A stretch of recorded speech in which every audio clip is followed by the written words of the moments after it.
Good morning, everyone. Hope you're all having a wonderful day today.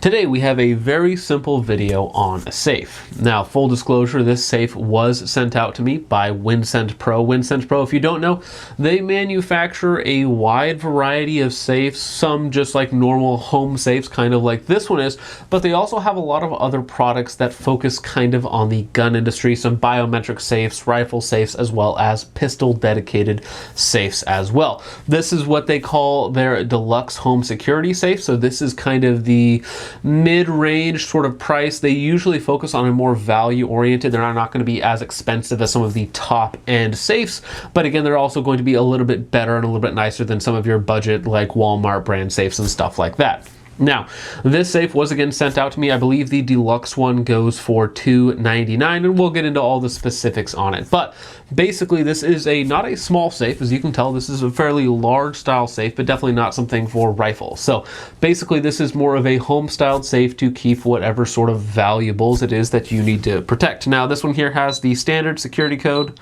of 1234, though of course you can set it to whatever you want.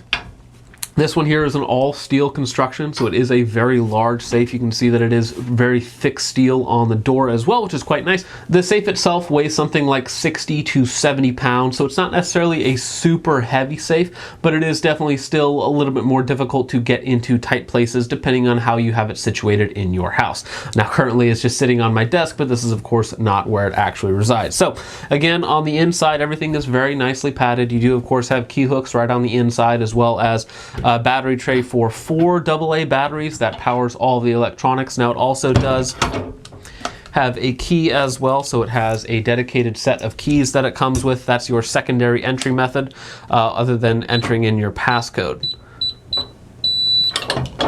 Now, something about this safe as well is that it does also have a built-in alarm system that I accidentally tested out.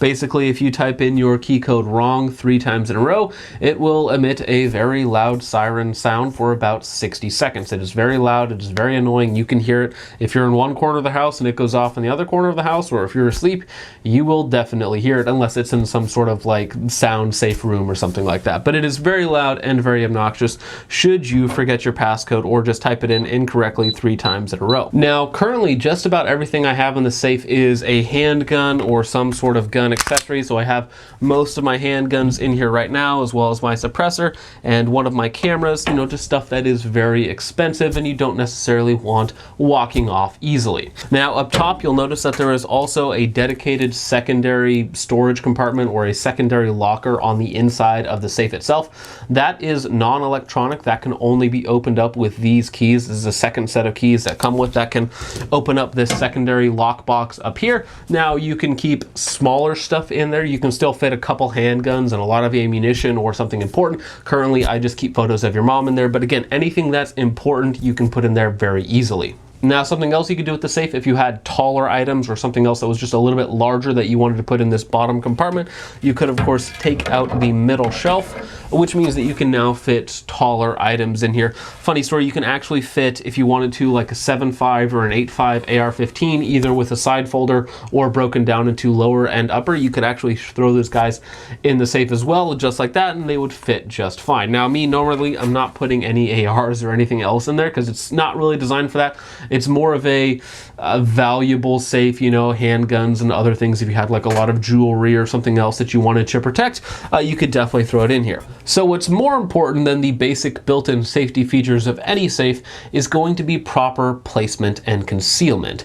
Basically, if you have a safe in your house, you want it to be in the least accessible, least conspicuous place possible.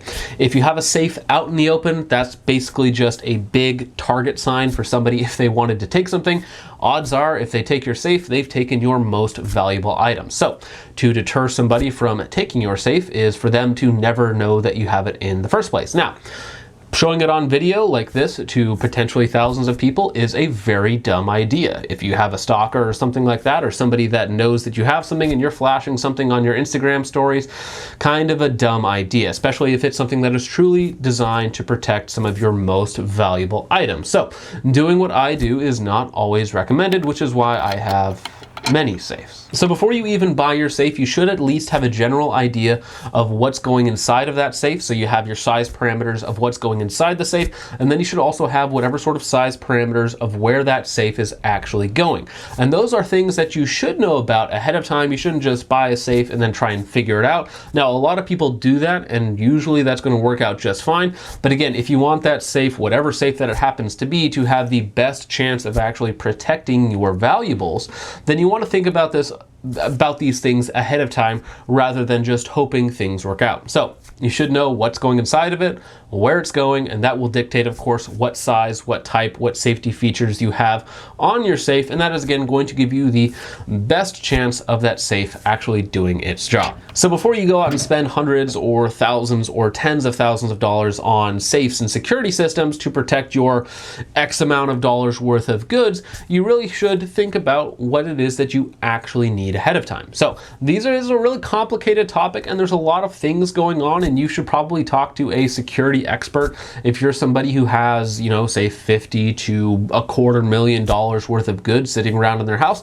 Some people have a lot more assets than others. A lot of people don't have the same amount of assets, so it's not that big of a deal to them if they lose some papers or some minor jewelry or something else like that. But again, the more valuable your stuff, the more you should probably invest. There should be a proportional investment to its security. So somebody like me, who it's, again, most of you guys know exactly what I do. The most expensive things in this room and in this house are going to be guns and cameras, basically, and that's the ammunition, of course, as well. This is a very complicated topic and way more that I could fit into a single video, especially when it was supposed to be about just a very simple safe review. But I hope you found this video helpful. And again, thank you guys for watching. Let me know what you guys think of the Wincent Pro safe down in the comments down below. Let me know if there's something else I should be checking out, similar price point, more of a gun-oriented safe or something else like that. But once again, thank you guys so much for watching. I hope you all enjoyed.